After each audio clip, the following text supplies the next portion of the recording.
Hello friends, as in the last video we discussed how to solve the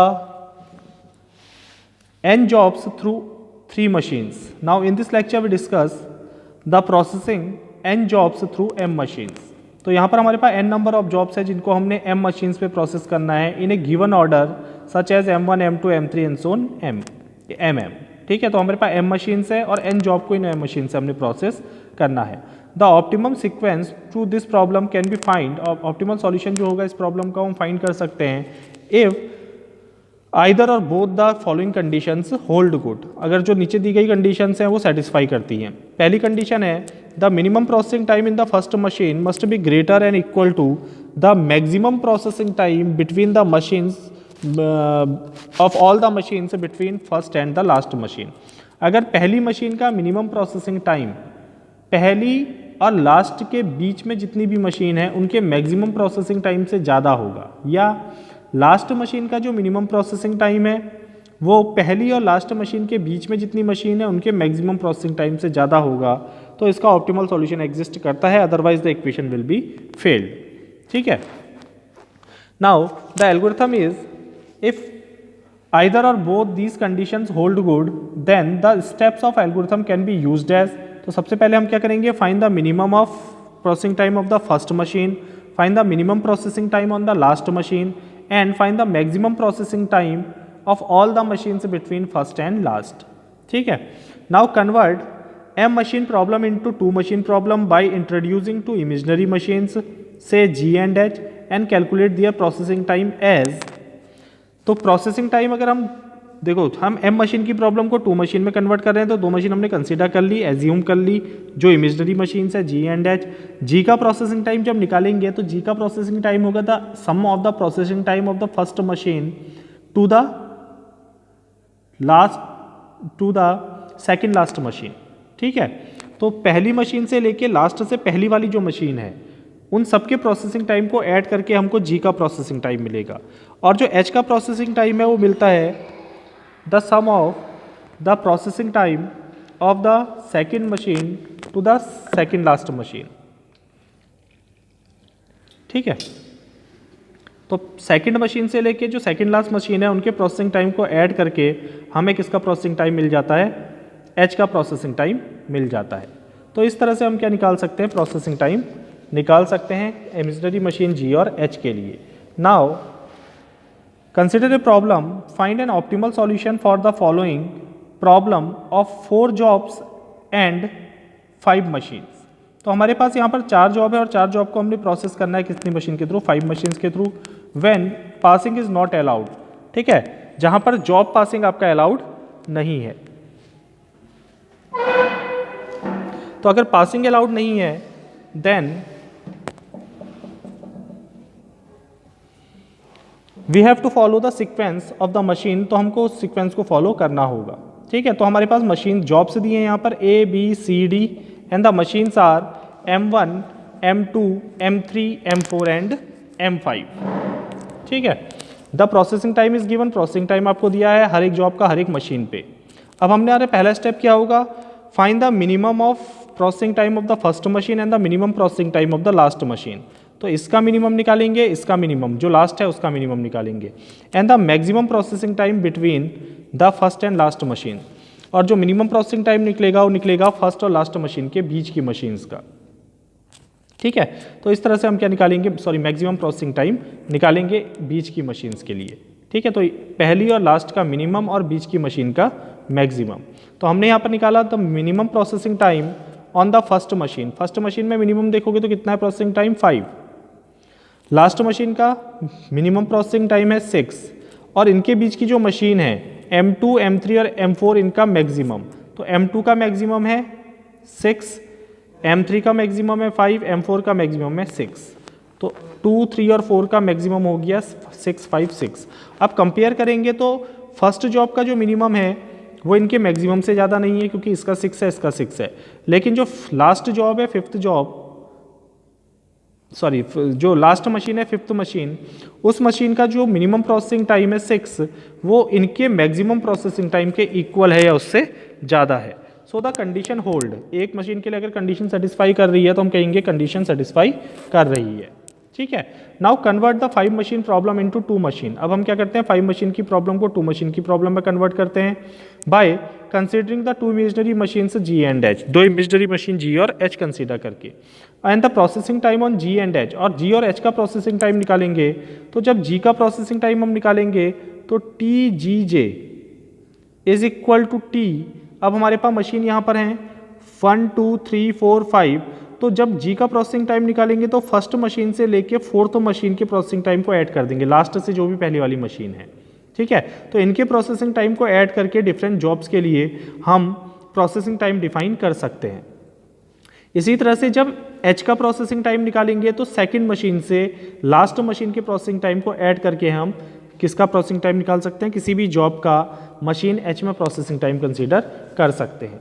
तो यहाँ पर अगर हम निकालते हैं जी का प्रोसेसिंग टाइम, तो जी का प्रोसेसिंग टाइम हो जाएगा the processing time in M1 M2 M3 and M4, इन चारों का सम।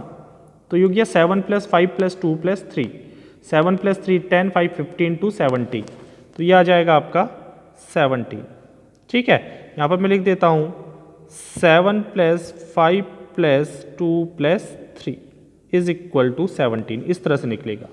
अगली मशीन के लिए निकालते हैं, अगली जॉब के लिए निकालते हैं, तो 6 + 6 + 4 + 5, ये जाएगा 6 + 6 + 4 + 5 and it is equal to 21। अगले के लिए हो जाएगा 5 + 4 + 5 + 6, तो ये हो जाएगा 20, 5 + 4 + 5 + 6 इज इक्वल टू 20। नेक्स्ट के लिए हो जाएगा 8 + 3 + 3 + 2, 8 + 3 + 3 + 2, that is it is equal to 16. So this is the processing time on machine G. Now calculate the processing time on machine H to add the processing time from the second machine to the last machine. अब second machine से last machine का processing time add करेंगे तो H का processing time निकलेगा, तो 2 + 5 + 2 + 3 + 9, 5 + 2 + 3 + 9, then it is equal to 12 to 14 और 5 19।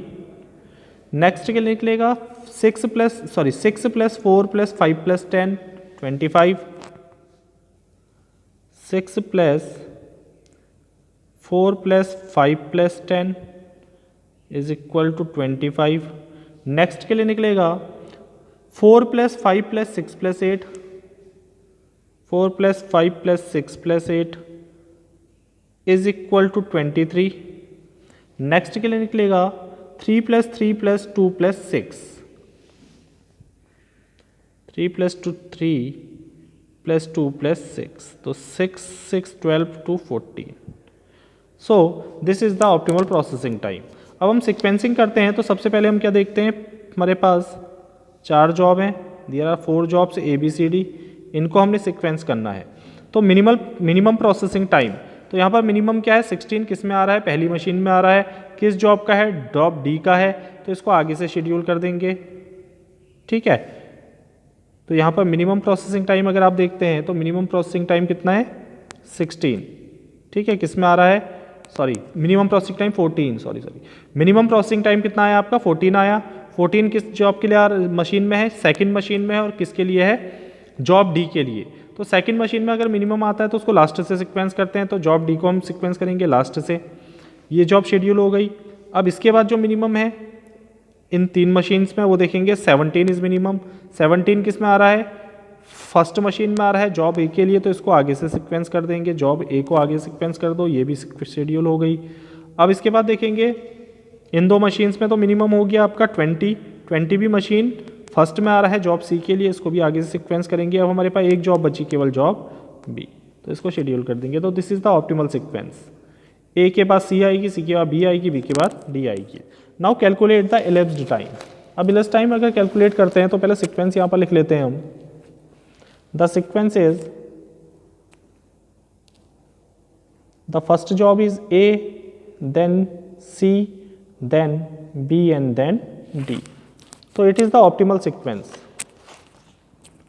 A C B D, ठीक है, ये हमारा सीक्वेंस आया था A C B D। Now the job sequence is, अब टेबल बनाते हैं टोटल इस टाइम के लिए। तो जॉब सीक्वेंस, जो हमारा ऑप्टिमल जॉब सीक्वेंस आया है,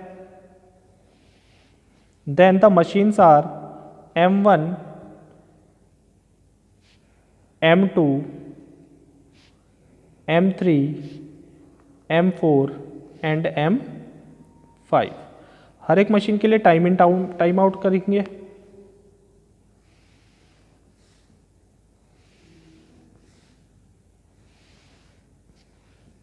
सीक्वेंस हमारा ए के बाद सी के बाद बी के बाद डी।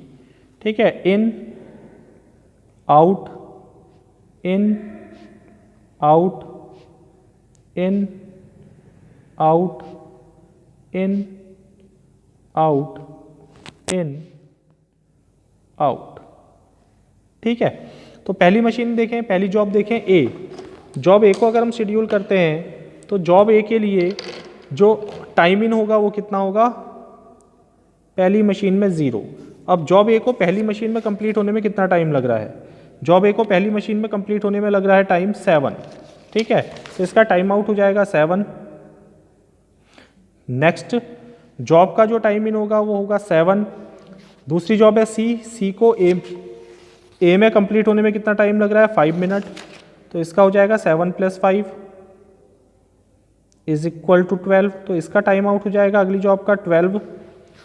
अब इस जॉब को, बी जॉब को पहली मशीन में कंप्लीट होने में कितना टाइम लग रहा है, बी जॉब को पहली मशीन में कंप्लीट होने में लग रहा है 6 मिनट। तो जाएगा 12 + 6 इज इक्वल टू 18। ठीक है, तो नेक्स्ट जॉब का टाइम इन हो जाएगा 18, इसको कंप्लीट होने में लगेंगे 18 प्लस जॉब डी को पहली मशीन में कंप्लीट होने में कितना टाइम लग रहा है, तो जॉब डी को पहली मशीन में कंप्लीट होने में लग रहा है 8 मिनट। तो ये हो जाएगा 18 + 8 इज इक्वल टू 26। ठीक है, जब पहली जॉब पहली मशीन में कंप्लीट होगी तभी दूसरी मशीन के पास जाएगी, तो यहाँ टाइम इन हो जाएगा 7। अब टाइम आउट देखने के लिए फिर हमको टेबल देखनी पड़ेगी। तो इसका टाइम आउट यानी मशीन M2 में, this is machine M2, machine M2 में जॉब ए को कंप्लीट होने में कितना टाइम लग रहा है। तो मशीन M2 में जॉब ए को कंप्लीट होने में टाइम लग रहा है, मशीन M2 में जॉब ए को कंप्लीट होने में टाइम लग रहा है 5 मिनट। तो इसका टाइम आउट हो जाएगा 7 + 5 इज इक्वल टू 12। और इसी तरह से हम क्या निकाल लेंगे, टाइम निकाल लेंगे। तो इसका टाइम इन हो जाएगा, अब यहाँ देखो टाइम इन कितना है 12, टाइम आउट 12 है और यहाँ 12 पे ही कंप्लीट हो रही है, तो जॉब यहाँ 12 मिनट में ही आ जाएगी। टाइम आउट हो जाएगा 12 प्लस सी को मशीन 2 में कंप्लीट होने में कितना टाइम लग रहा है, जॉब सी को मशीन 2 में कंप्लीट होने में लग रहा है 4 मिनट। तो ये हो जाएगा 12 + 4 इज इक्वल टू 16। अब इसका टाइम आउट इन देखेंगे नेक्स्ट जॉब का, तो यहाँ 16 में इसने जॉब कंप्लीट की, लेकिन यहाँ 18 में हमारी नेक्स्ट जॉब अवेलेबल है, तो यहाँ आएगी 18 में।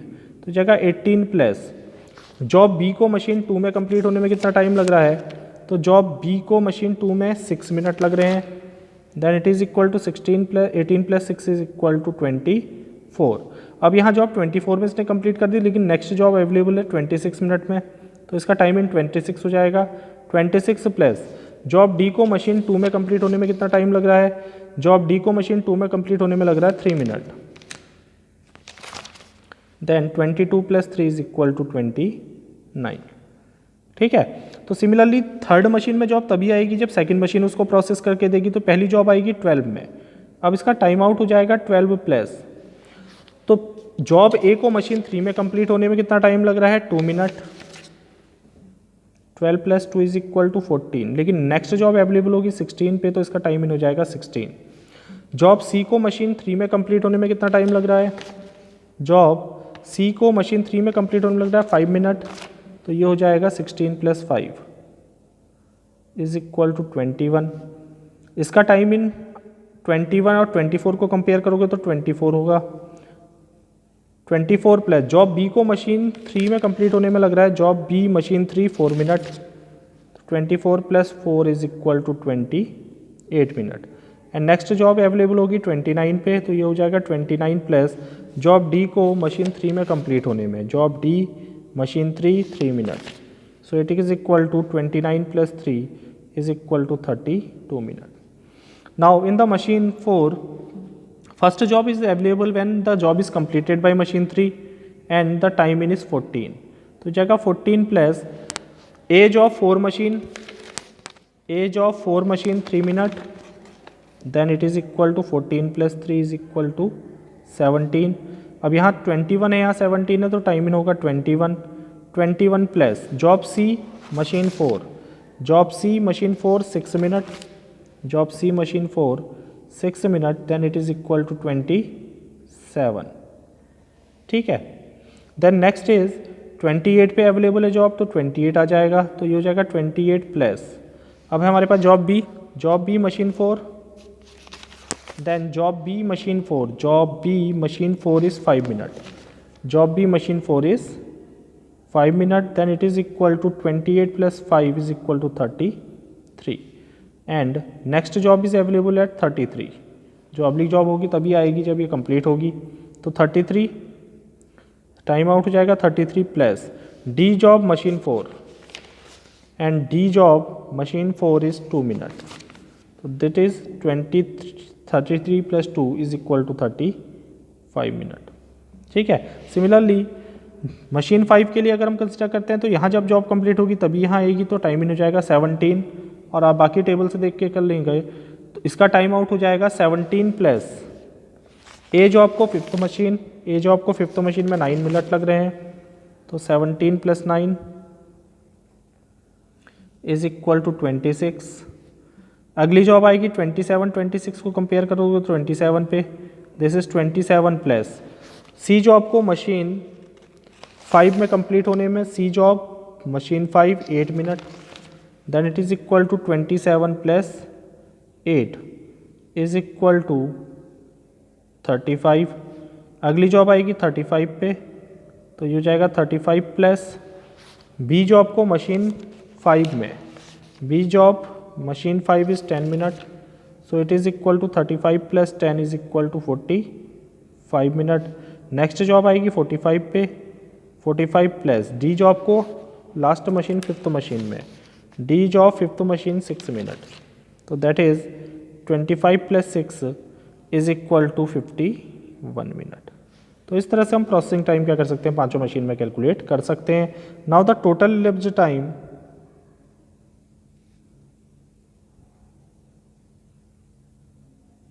इक्वल टू 51 आवर या मिनट जो भी है आपका।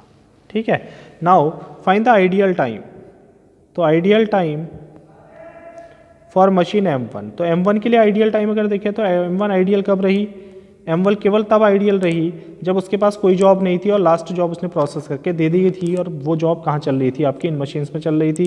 Then it is equal to the total elapsed time, then the time taken by the time out of the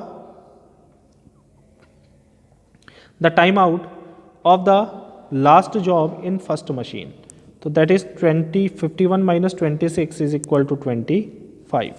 ideal time for machine M2, तो अब M2 का आइडियल टाइम, एक तो आइडियल होगा जब उसकी पहली जॉब मशीन M1 में चल रही थी उस समय आइडियल थी, तो 7 मिनट तो ये हो गए, प्लस अब इसके बाद कंपेयर करते हैं इनके प्रोसेसिंग टाइम को, तो यहाँ इक्वल है, यहाँ 2 का डिफरेंस है तो यहाँ आइडियल रहेगी, प्लस यहाँ आइडियल रहेगी, प्लस अब इसके बाद आइडियल कहाँ रहेगी, इसके बाद आइडियल रहेगी जब ये जॉब इसने इसको दे दी, तो 51 minus 29, 51 minus 29, and it is equal to 7 plus 2 plus 2, 7 to 9 to 11, plus it is equal to 22 is equal to 33, इतने आवर। ठीक है, now the ideal time for machine M3, अगर मशीन M3 के लिए आइडियल टाइम निकालते हैं तो M3 ideal कब रहेगी, M3 क्या जॉब तभी आई जब इन दोनों कंप्लीट की, तो 12 मिनट तो इनिशियल टाइम हो गया आइडियल, प्लस अब इसके बाद देखते हैं 14 और 16 पे आई तो आइडियल रही 2 मिनट के लिए, प्लस 21 और 24 पे आई तो आइडियल रही 3 मिनट के लिए,